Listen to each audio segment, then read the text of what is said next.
The package says that the jelly rolls were Christmas. I don't think it looks that Christmassy to me. We'll see.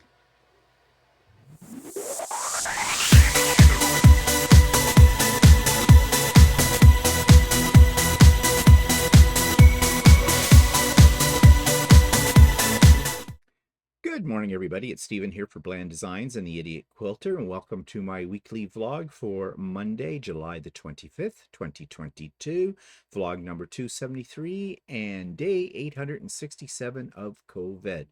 And let's hope that I don't have to add to that count monkeypox as well. It's quite the world we're living in these days, isn't it? But anyways, on to cheerier things. My current projects. I finished the Christmas quilt. You've seen this in various stages, and there it is, all done. It's quilted now, and the quilting that I did on it is a poinsettia, and I did it in red.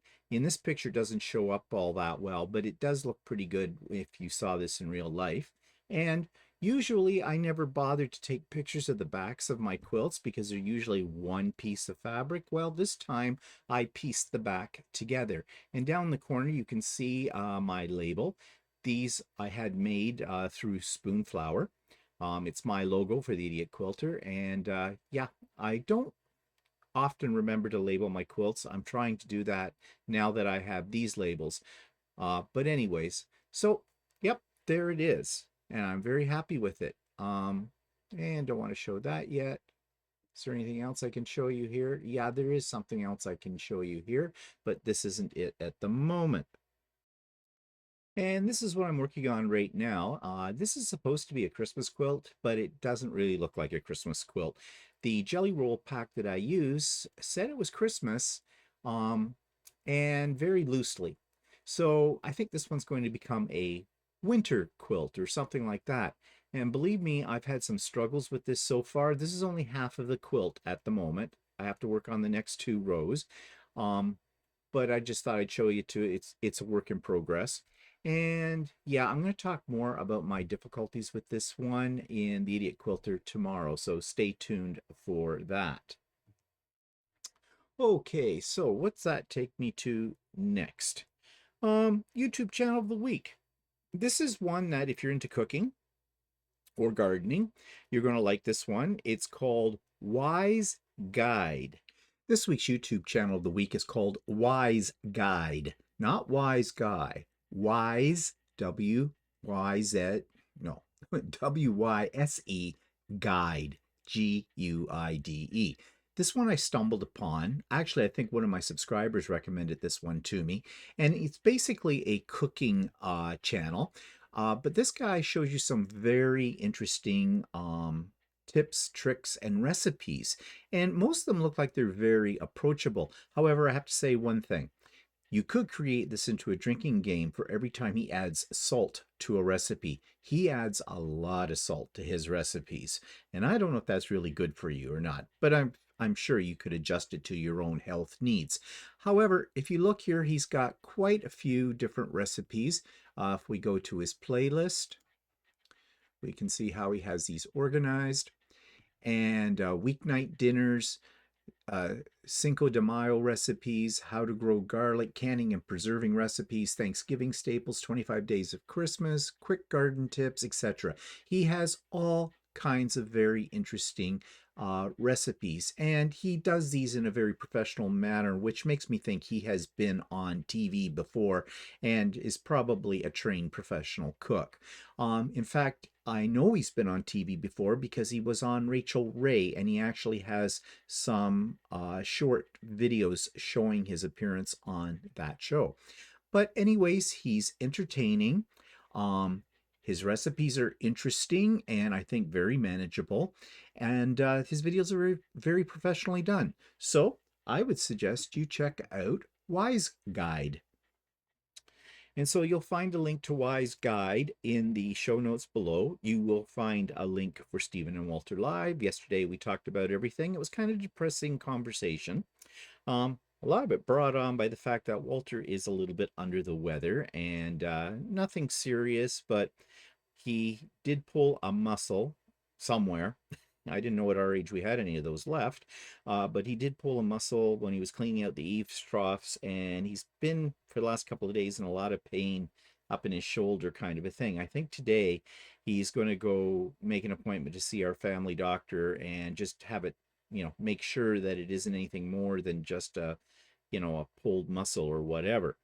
Um, there is a link as well to the Idiot Quilter Presents. I did an interview last week and posted last week with Theia Wheeless. So if you're interested in historical reenactments and other kinds of fiber crafts, then you'll want to check out Theia's interview.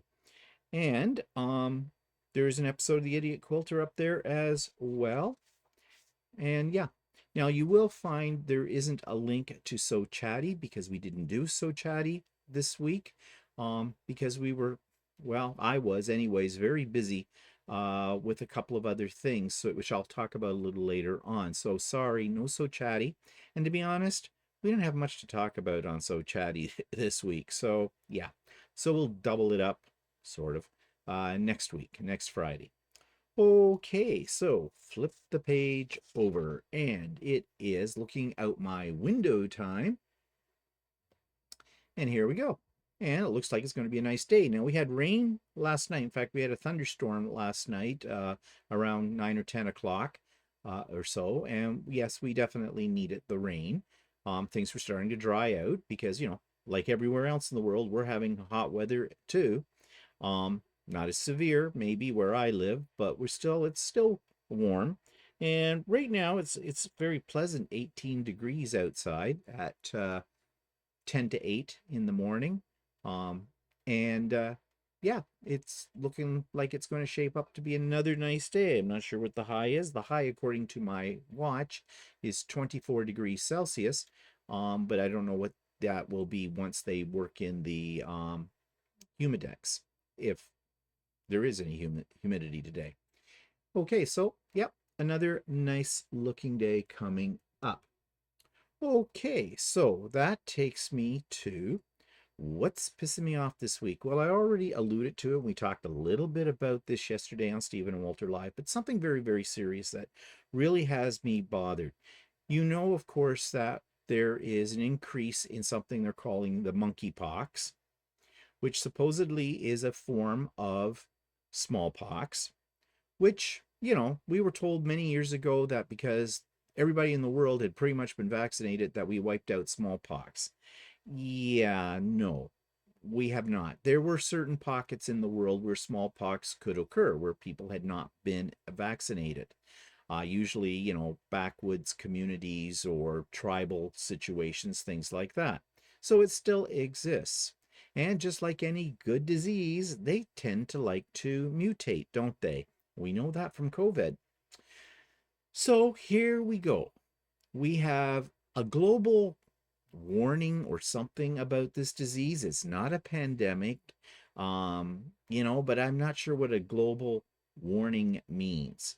And we have, well, over 200 cases of monkeypox right here in the Toronto area. But here's what's disturbing me about monkeypox. Well, first of all, let me back up. As children, if you're in my age group, if you are a baby boomer, okay, or the end of the baby boomers, late baby boomers, like I am, we all had shots when we went to school for smallpox. We also had it for polio and a lot of other things too, right? That was the childhood vaccination system in those days. Well, people have gotten lax on that for one reason or another. I'm not going to get into a whole discussion of why people who are anti-vaxxers are just stupid people, because they are. But it's to say that now we're facing repercussions of that because, according to some of the medical authorities, if you were vaccinated for smallpox, the chances of you getting monkeypox or getting it very severely are a little less. Now, again, they don't know. They're just grabbing things out of thin air, as they seem to do, and we've seen them do that with COVID, haven't we? But anyways, apparently there is a vaccine for monkeypox, but right now they're limiting it to the most vulnerable. Of course they are. rather than just make sure, like learn from COVID, that you should get the general population, everybody needs a shot. We're going through this now again. But here's what's disturbing me.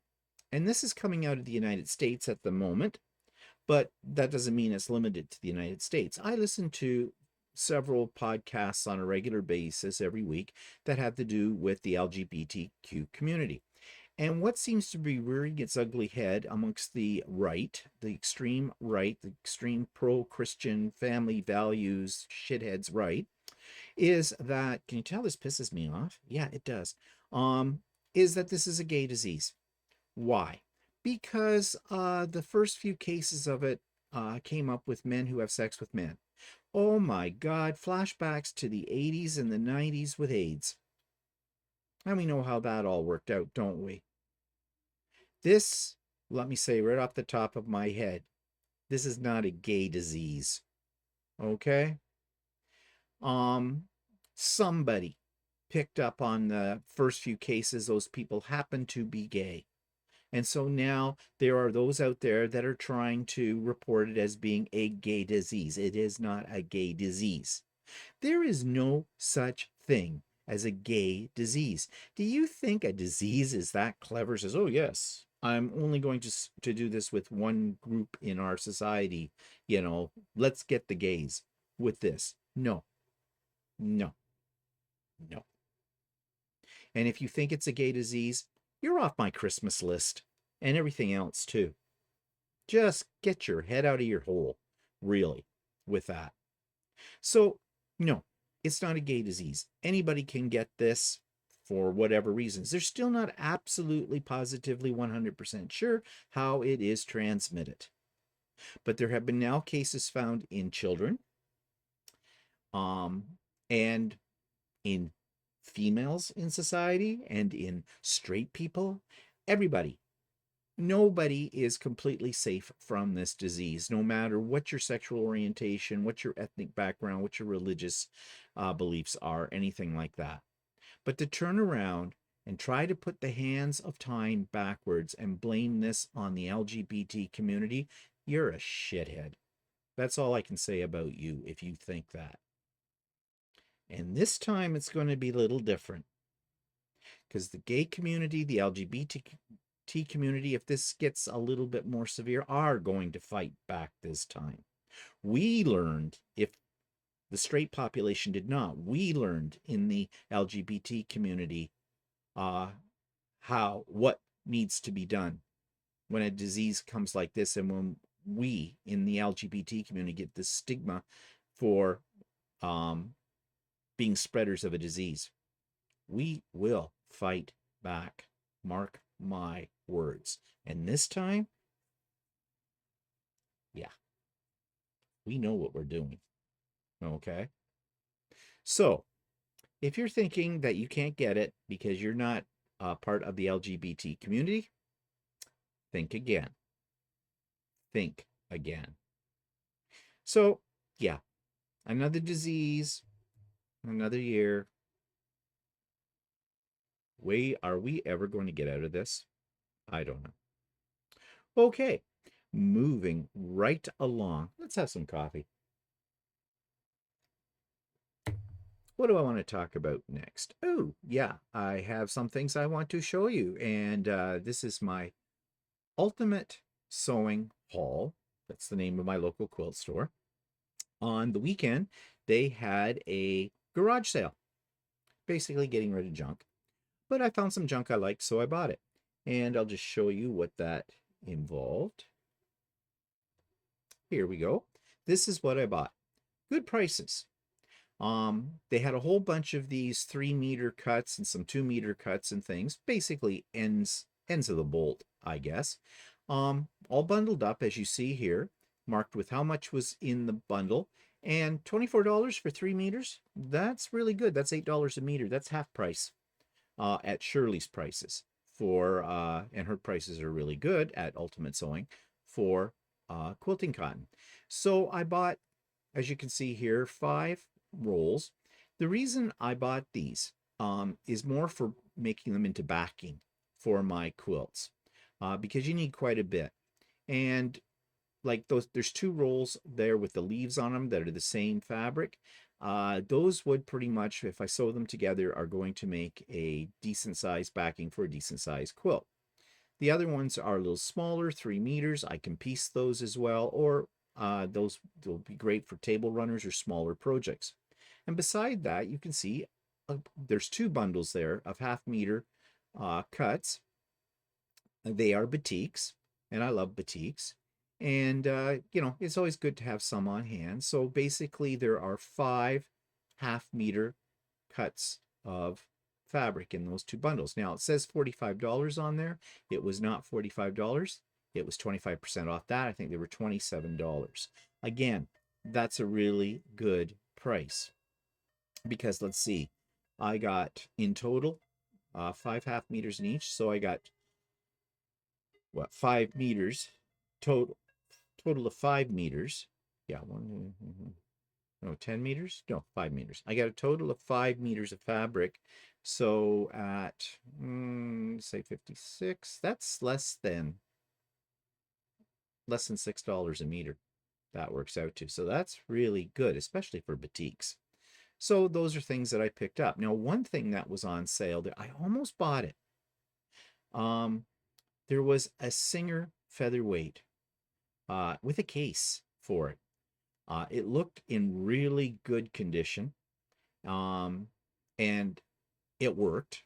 I didn't try it out, but it worked. And there's a lot of talk in the quilting community, and we'll talk a little bit more about this on the Idiot Quilter, but everybody wants a featherweight because they're a reliable machine, and when you're only doing straight stitching, they work for that. However, do I need one? No, I don't. I almost bought it.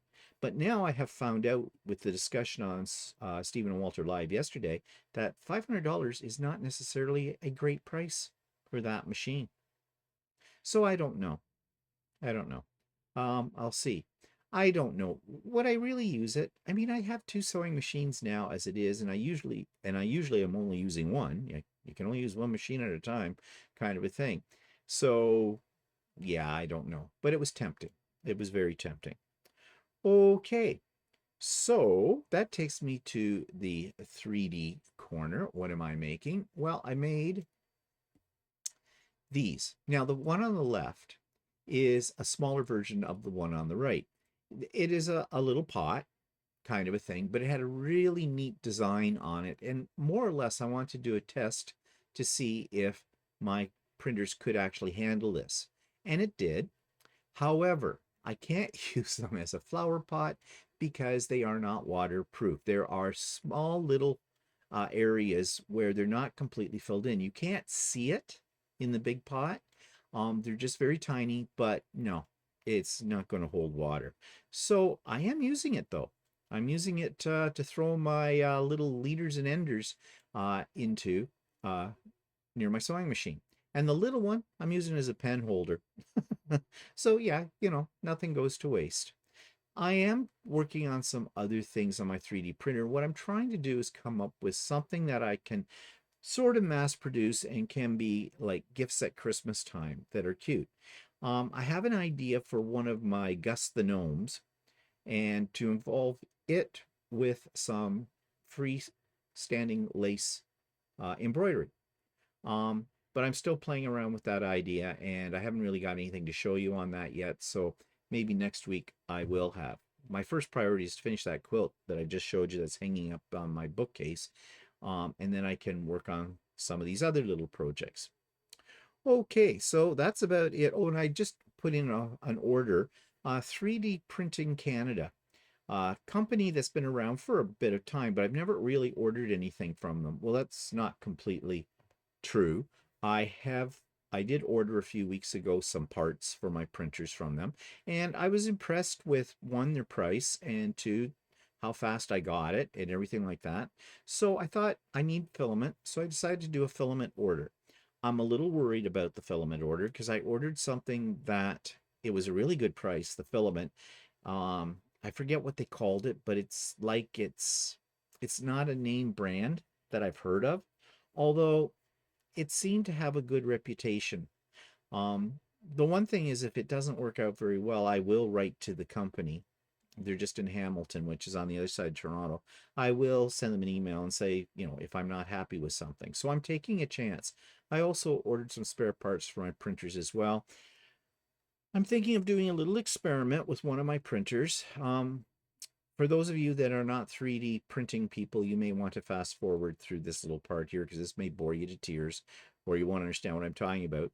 But standard nozzle size is 0.4 millimeters.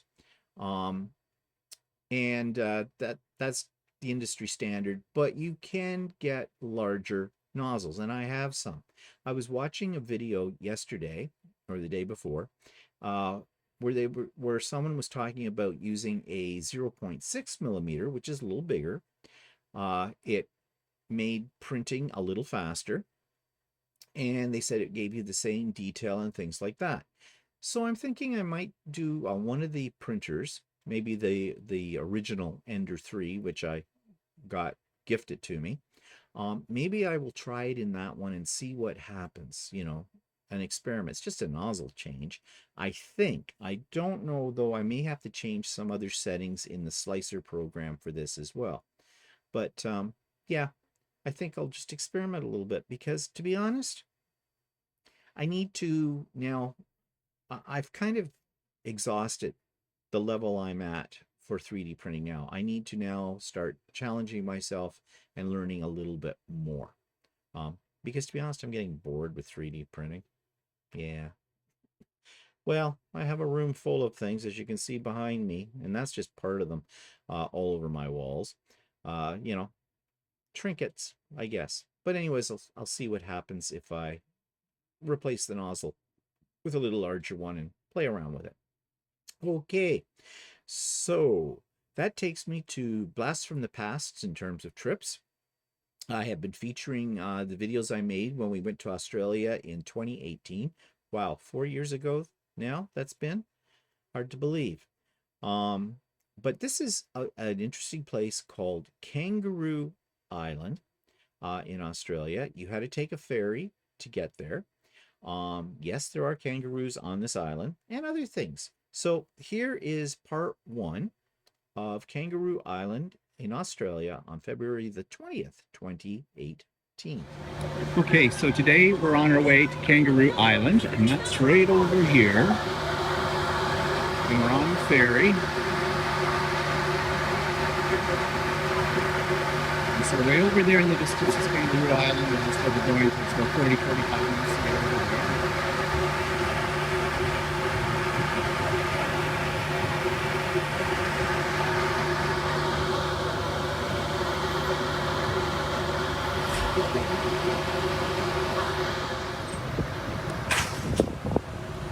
So here we go, the ferry is pulling out from the dock and off to Kangaroo Island, which is over there in the distance.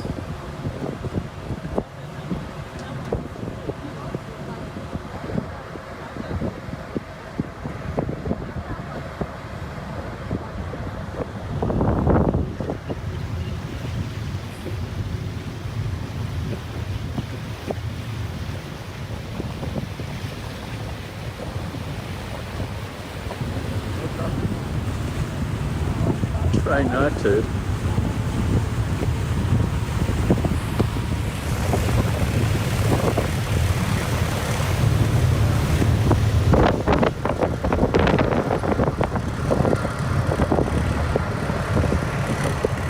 And look, the wind is rustling through Walter's hair.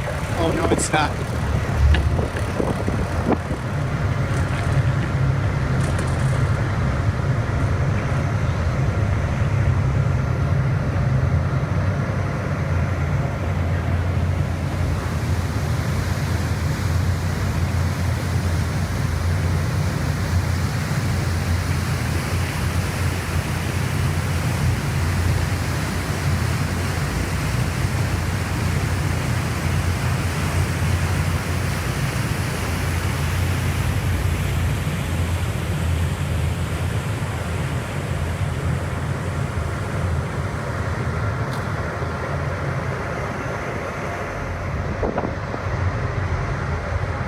And look, there's a kangaroo.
Okay, what you just saw were sea lions.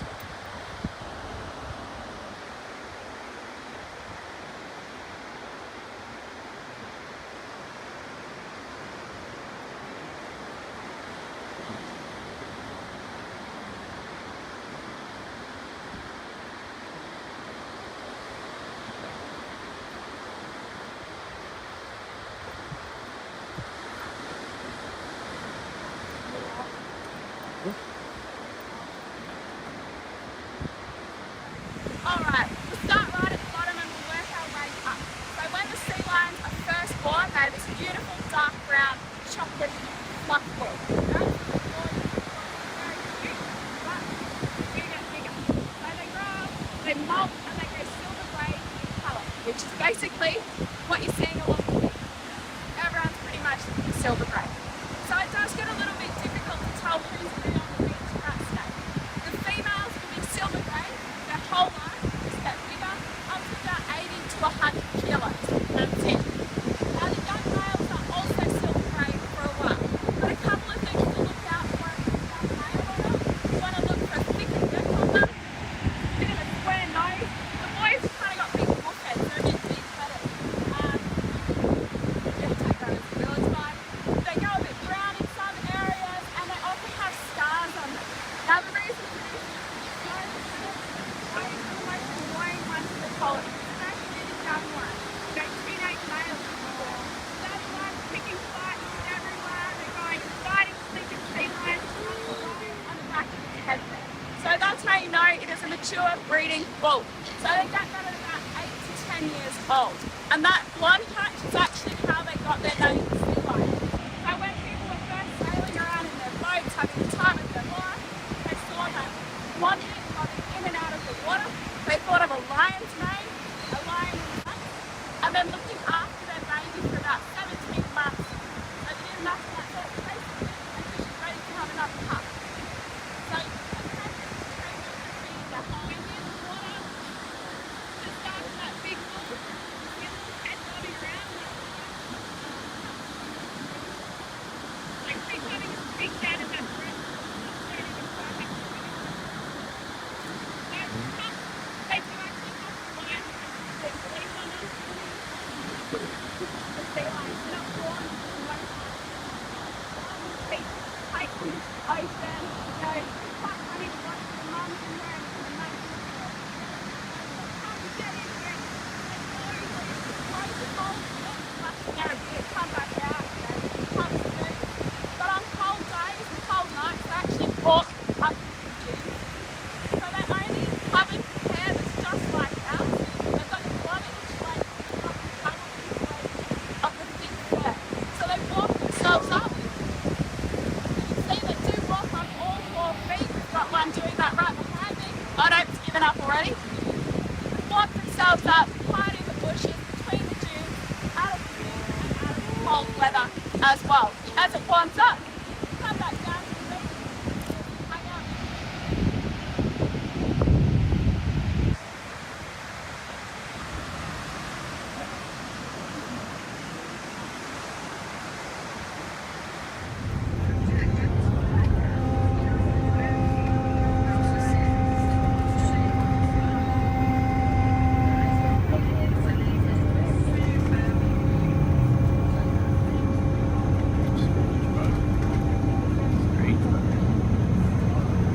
in Australia. So we stopped here for lunch, and this isn't really the front of it, but and it wasn't too exciting. It was chicken and supposedly beef sausage, but they didn't taste like beef. They tasted like sort of like lamb, and some salads that were nondescript. And so we're out here in this backwoods somewhat, whatever it is. I'm talking to the phone. Just trying to figure out where we are. We're on Kangaroo. I know we're on Kangaroo, I am. And I haven't seen one kangaroo yet. No, they said they won't see it unless you see it here during the early morning. I think. More suitcases. No, we go to the sanctuary and we can see koalas. Oh, the koala sanctuary. And quite frankly, 5 minutes. koalas are miserable. Little thingies. They're cute, but they're not that cuddly. And that takes me to events in the past week. Well, we had the International Stitch Marathon, which was on this past Friday. This was, if you've heard me tell about it for many, many weeks, I've advertised it until you are probably sick of it. There was, now, at the height of what I thought was there, this may have changed. I thought there were 36 people there, but according to the main organizer, she said that throughout the day coming and going, there was over 100.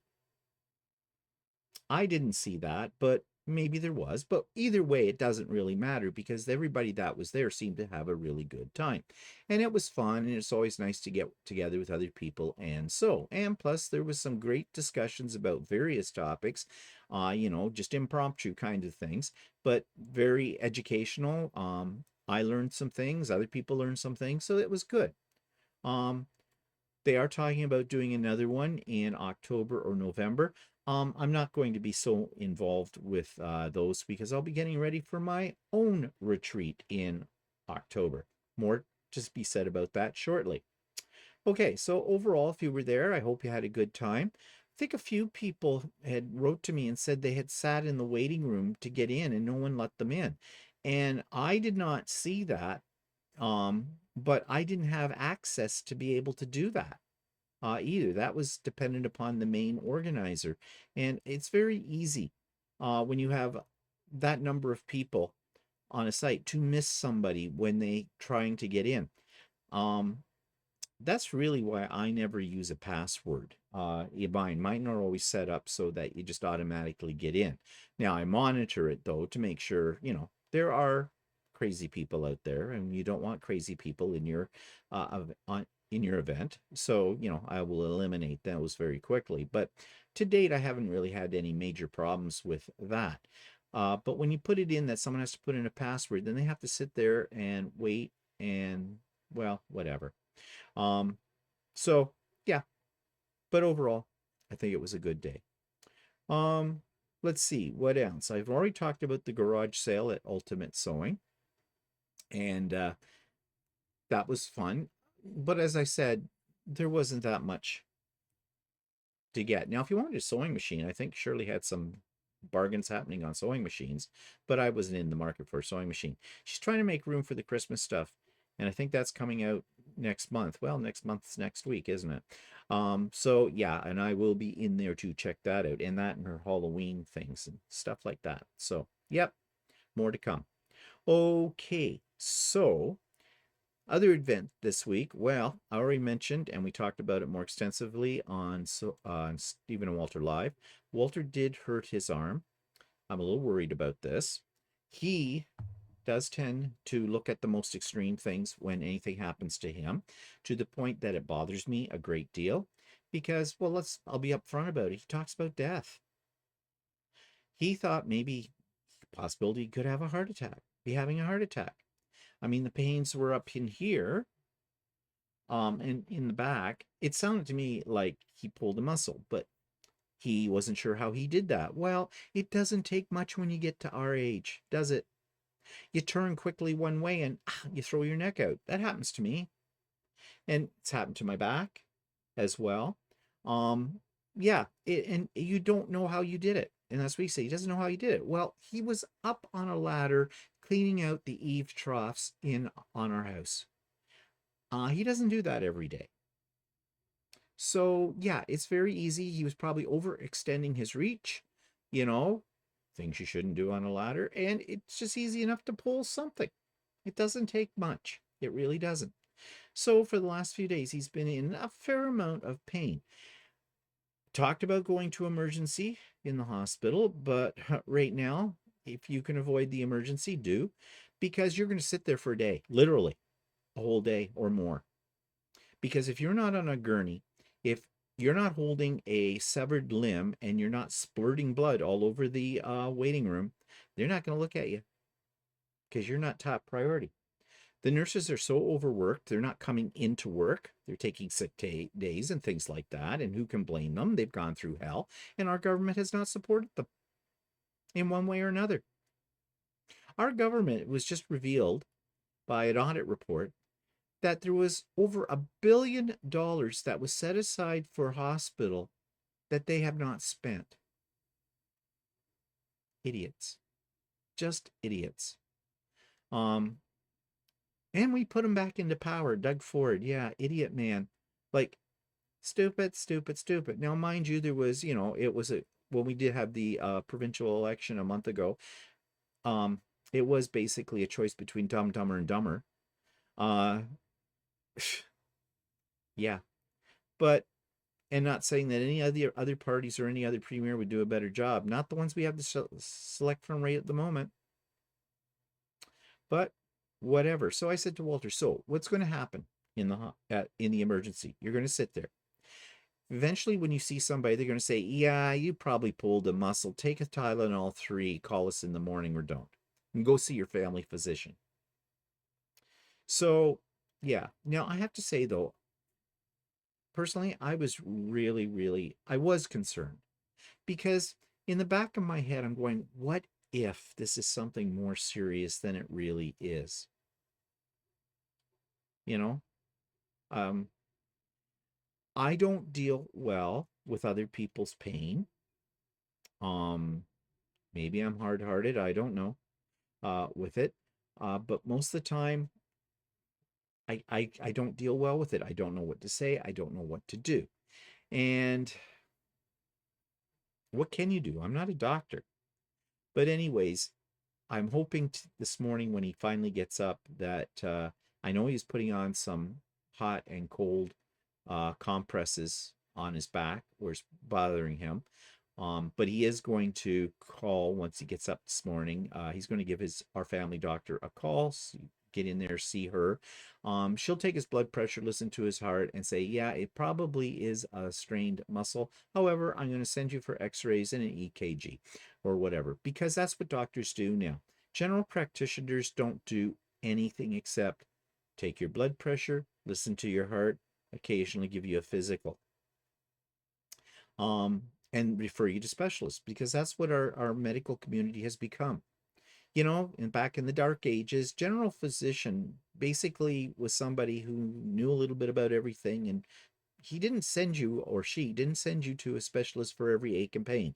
But now it's like doctors are afraid to diagnose, so they send you to a specialist, and specialists have no interest in you as a human being. You are a guinea pig. They just look at you as if you're a statistic and work on from that. No bedside manner. In most of the ones I've ever had to deal with, personality minus, yeah. I do admit I have a very tainted view of the medical community profession right now. A lot of that has been brought on by the way COVID has been handled by the people that we depend on, that's supposed to have the knowledge in order to help us. And they don't seem to have that knowledge. So I always fall back on my old saying that I said, where I say modern medicine only one day ahead of the Middle Ages. Yeah. But anyways, I know some of you out there probably work in the medical community. You probably have a different point of view from that.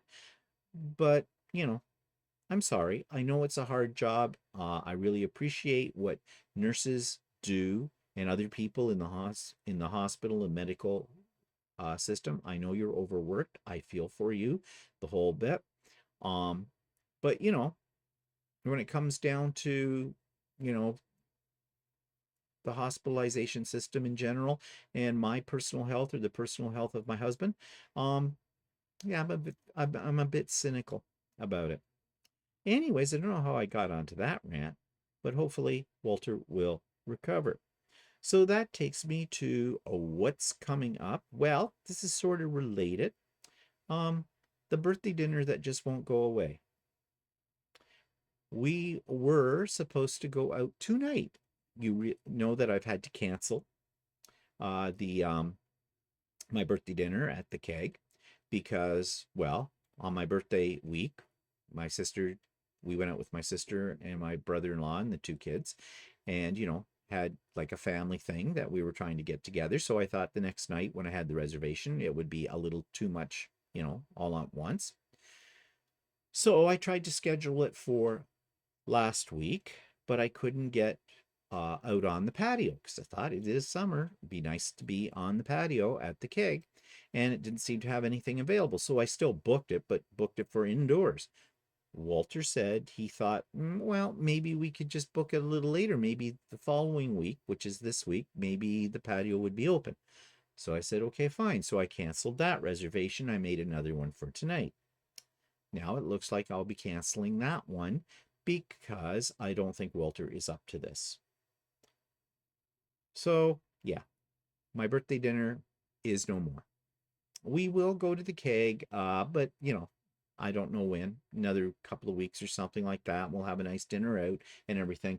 But the point of it being my birthday dinner is now moot because of all these other circumstances. I'm not blaming anybody for that. It's just the way it is. So as I said to Walter last night, so I guess my 65th birthday dinner was basically the family dinner that we had the day before my birthday with my sister and her family. I guess that was it. Okay, so enough about that. Poor me. Yeah, cry me a river. No. Okay, so craft and chat. Yes, this weekend coming up is a long weekend here in many parts of Canada, the civic holiday weekend. And bang, we're into August. Next Monday is August the 1st. Can you believe it? Yeah, things are going by really too fast. Because at least here where we live, once you get through August, September can be nice. October can be sort of nice, but you're moving towards the inevitable, right? 6 bloody months of slush, snow, and cold weather. So we have to enjoy the warm weather when we can. So with August the 1st being Monday, that means the first Wednesday of August is August the 3rd. So next Wednesday, not this Wednesday coming, August the 3rd. Craft and Chat. So the link for Craft and Chat for the Zoom is in the show notes below. Later this week, I will be sending out to everybody that's on my mailing list for Craft and Chat. I'll be sending you out that link as well. And yeah, starts at 1 p.m. Eastern Standard Time, August the 3rd. Did I tell you it was on August the 3rd?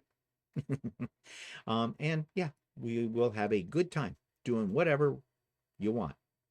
Okay, and speaking of getting together and doing things, I can now state that the official date of the fall retreat, the Idiot Quilter Fall Retreat, will be October the 22nd. That is a Saturday. I have finalized my presenters. They have all confirmed that that date works for them. I have 3 presenters. There'll be more about them as time goes on. There'll be many more details about the fall retreat as well. And for those of you that have never come to one of my retreats, I think this will be retreat number 4. I will fill you in on everything. It'll be lots of fun. It always is. And yeah, so watch this space for more details. And those of you that are on my retreat mailing list, you will be getting your details through your email as well, but not for a while. That information probably won't start going out until about the middle of September or so. Okay. Anything else to tell you? Any other plans this week? No. We're kind of looking into maybe a day or 2 day little road trip or something somewhere. Really, we were looking at some places last night, like Sudbury. That looked boring. Manitoulin Island. That looked boring. Eastern Townships in Quebec, maybe. I don't know.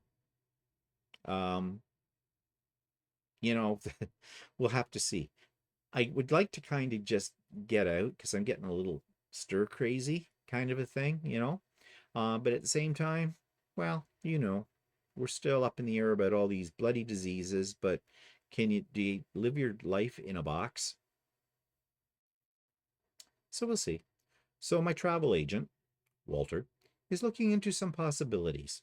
He loves to do research on these kind of things, and he'll come up with something I'm sure that will be lots of fun. Any place is better than here at the moment, maybe. We'll see. Okay, so I think it's time for me to go. That's all I want to talk to you about this week. So stay tuned for the Idiot Quilter tomorrow. And I do have a new demo that'll be going up tomorrow as well. And hopefully on Friday, we'll be able to do So Chatty. I'm hoping Walter will be much better by then.